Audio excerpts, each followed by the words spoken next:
Südamlikud tervitused, armsad valgusolendid ja tere tulemast Valguse kanalile. Mina olen Kaia-Liis Reinut ja just hetk tagasi sain ma salvestatud oma järjekordse seminari, mille pealkiri on Läbimurre.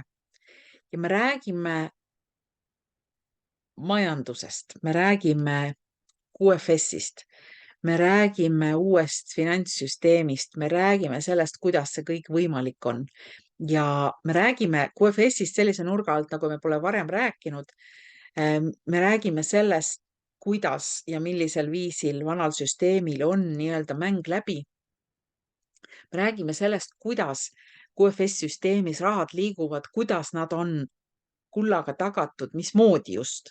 Seda, et nad on tagatud, sellest me oleme rääkinud varem, aga ja me oleme rääkinud või räägime selles seminaris täpsemalt ka sellest, mis on toimunud taustal nii-öelda valgete barettide poolt viimase 3 aasta jooksul.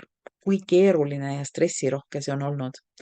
Mida kõike on nagu toimunud, mida kõike on tehtud, sest see töö on olnud meeletu, et viia meid inimesi sellesse punkti, kus me oleme täna. Me oleme uue finantssüsteemi lävel ja liikumas täiesti uude maailma, mis omakorda viib sel hetkel, kui inimkond on selleks valmis, uude täiesti rahatusse ühiskonda, kus kõik nii-öelda on külluslikult kõigile kättesaadav ja ma ei pea siin silmas kabalistide agendat ega pea silmas mitte ühtegi negatiivset agendat, kontrollimist, manipuleerimist, allutamist, vaid vastupidi.